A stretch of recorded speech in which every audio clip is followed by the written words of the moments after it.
Everyone, welcome back to my channel. চলে এসেছি নতুন আর একটা ব্লগ নিয়ে। হ্যাঁ, অনেক দিন পর আমি ব্লগ শ্যুট করছি আজকে আবার।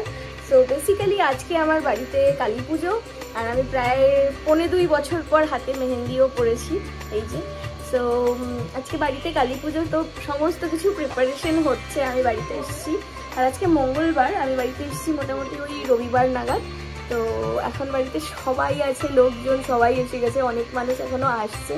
তো চলো তোমাদের সাথে একটু একটু করে যতটা পারবো শেয়ার করতে থাকবো। তো চলো, একটু এলোমেলো আছে সব কিছু। তো এই জায়গাটাতে এখানে একটা ত্রিপল মতো টাঙানো হয়েছে, চেয়ার টেয়ার রাখা। এই যে মা বেল পাতা পরিষ্কার তুলছে আর কি। সব ঘরের পূজা হচ্ছে।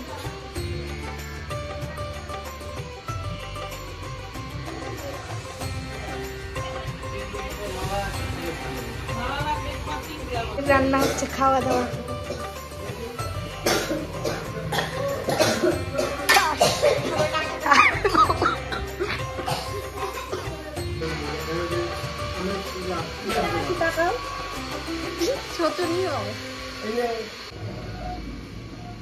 এইখানে প্যান্ডেলটা বাড়ির সামনেই একদম পূজা হবে, তো ওখানেই প্যান্ডেলটা করা হয়েছে আর কি।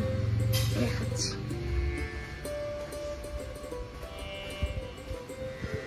এই যে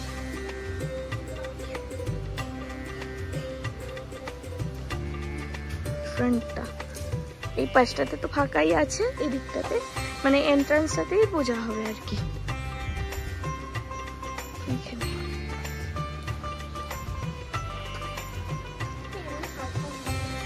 আমাদের ঘরের একদম সামনেই একটা মামা ঠাকুর বানায়, তো সেখান থেকে আমাদের ঠাকুরটা নেওয়া হয়েছিল।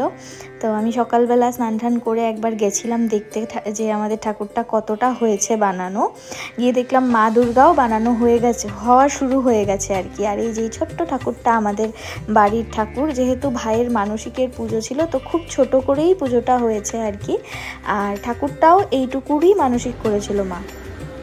এখানে একটা বৌদি মালা গাচ্ছিল ফুল আর বেলপাতা দিয়ে, আর এটা আমাদের ঠাকুর ঘর। আর আমার ল্যাপটপের তার ঝুলছে কারণ আমার ক্লাস ছিল। আর এখানে সন্ধ্যাবেলা সমস্ত আয়োজন হচ্ছিল পুজোর। আমি খুব একটা ভেতরে যেতে পারিনি, আমি বিজি ছিলাম আমার ক্লাস নিয়ে, তো আমি পরে অ্যাটেন্ড করেছিলাম।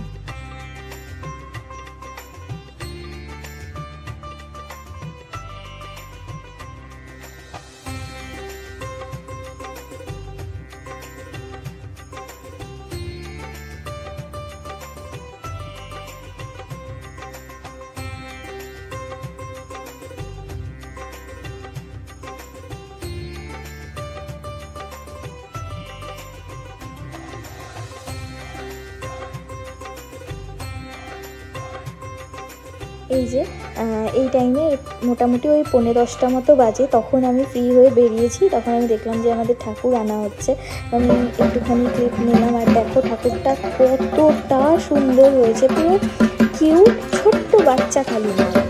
আমার ভাই, এই যে আমার এটা ভাস্তা, সবাই ওরা একসাথে গিয়ে ঠাকুর নিয়ে আসছিল, খুব ভালো লাগছিল দেখতে।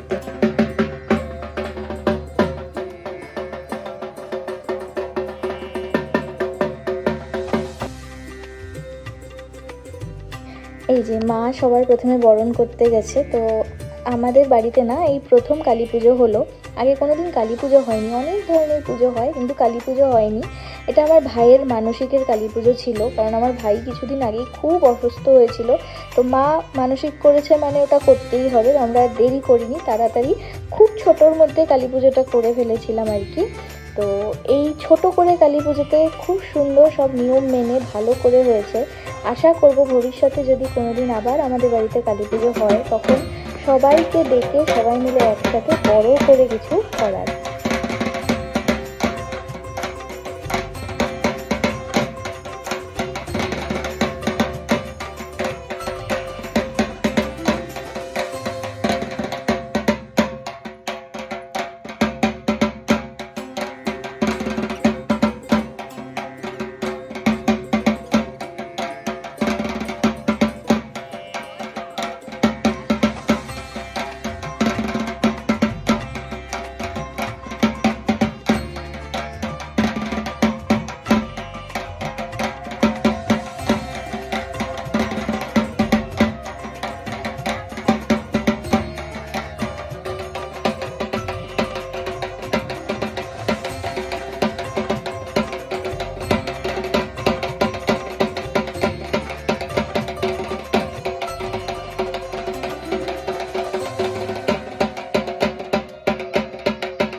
আমি বেরোইছি ফাইনালি। এখন 10:30 বাজে রাত্রি, আর আমরা রেডি হয়ে বেরোইছি। ওই বুনু, এই যে ভাই, সব বাচ্চা কাচ্চা এখানে, আর ওই দূরে সব ভাইরা, উজ্জ্বল, সবাই ওইদিকে। এখানেও কাজ হচ্ছে, পূজা হচ্ছে, সবকিছু।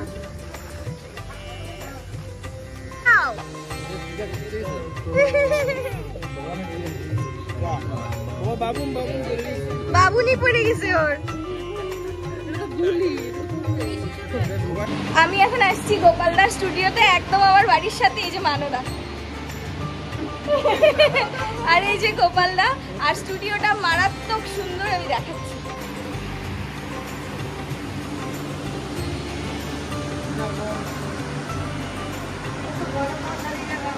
মোটামুটি 2 ঘন্টার ফটোশুটের পর আমরা এখন বাড়ি যাব। এখনো চলছে, আমি দেখাচ্ছি। মডেল, আর এই যে মডেলের জামাই বাবু, এই যে মডেলের দাদা, আমারও দাদা, এই যে বুনু।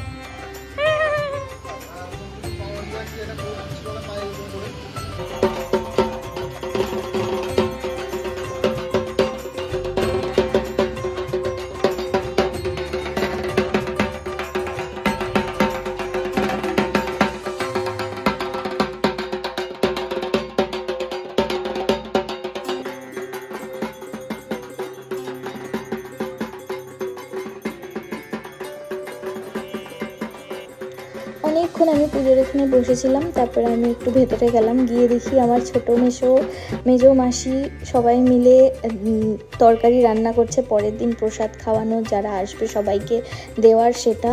আর খিচুড়িও রাতেই রান্না হয়ে গেছিলো। এরপর আমি আবার ওখান থেকে ঘুরে টুরে একটু চলে আসি পুজোর এখানে। সন্ধ্যা আরতি হচ্ছিল, আর পুজোটা আমাদের খুব রাত্রি করে শেষ হয়েছে। মানে এই যে টিপসটা দেখতে পাচ্ছ, এটা অঞ্জলি শেষ হতে হতেই ভোর 5টা হয়ে গেছিল।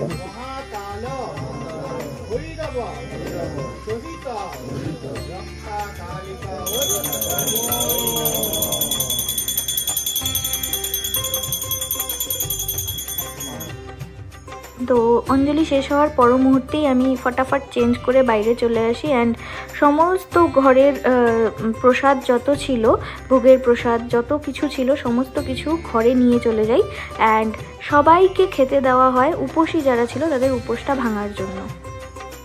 তো পরের দিন আমি উঠে দেখি সমস্ত গেস্ট আসা স্টার্ট হয়ে গেছে, আর প্রসাদ দেওয়াও শুরু হয়ে গেছে সবাইকে। তারপর এক এক করে সবাই আসে। অ্যান্ড এই টাইমে আমার বেস্ট ফ্রেন্ডও চলে আসে ওর ছোট্ট বাচ্চাটাকে নিয়ে, ডেইজি। ভীষণ কিউট হয়েছে বাচ্চাটা, ভীষণ কিউট। ক্যামেরার দিকে তাকিয়ে তাকিয়ে কী যেন বলতে চায় আবারও। তো এই যে ওর মা, আমার বেস্ট ফ্রেন্ড, ও চলে আসে, কাকিমুনি চলে আসে, সবাই চলে আসে। অ্যান্ড একটু পরে আমার আরও 2জন বান্ধবীও চলে আসে, যাদের সাথে বহু দিন পরে দেখা আমার। আর প্রচুর আমরা গল্প করি, আড্ডা দিই, খুব মানে ভালো লাগে ওই দিনটা আমাদের, যে এত দিন পরে আমরা সবাই একসাথে হয়েছি। শুধু মৌসুমীকে আমরা মিস করছিলাম খুব। তারপরে ওদের সাথেই আমি আবার একটু বাইরে যাই। বাইরে গিয়ে দেখি আমাদের ঠাকুরের জায়গাটা সম্পূর্ণ পরিষ্কার করা হয়ে গেছে। মানে একটু পরেই ভাসানের জন্য বার করা হবে ঠাকুরকে। বাট সবথেকে খারাপ লাগার বিষয় হলো এটা, আমি ভাসানে যেতে পারিনি, কারণ আমার ছুটি ছিল না। তো আমি উজ্জ্বলকে বলেছিলাম যে তুমি কিছু ক্লিপস নিয়ে এসো, আমি আমার ভিডিওতে অ্যাড করে দেবো। তো সেটাই এখানে করা হয়েছে, ভিডিওতে আমি অ্যাড করে দিয়েছি কিছুটা।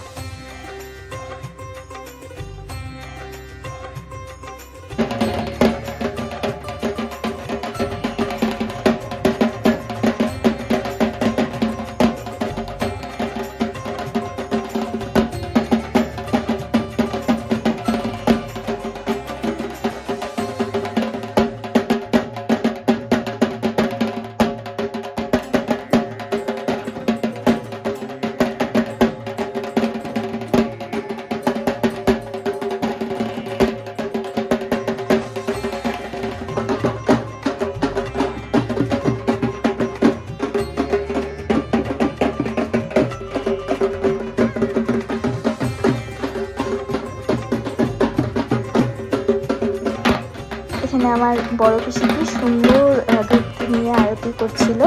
তারপরে এই যে এখানে নিয়ে যাওয়া হয়, জায়গাটার নাম নৌকাঘাট, চিত্রা ফরেস্টের ভেতরেই, রায়ঘাট নদীর একটা ট্রিবিউটারি, ওইখানেই ঠাকুরটা ভাসানো হয় আর কি।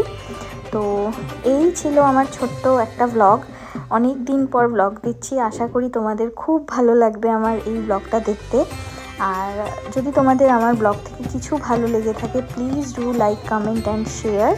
অ্যান্ড দেখা হবে পরের একটা ব্লগে খুব তাড়াতাড়ি। তো চলো, বাই।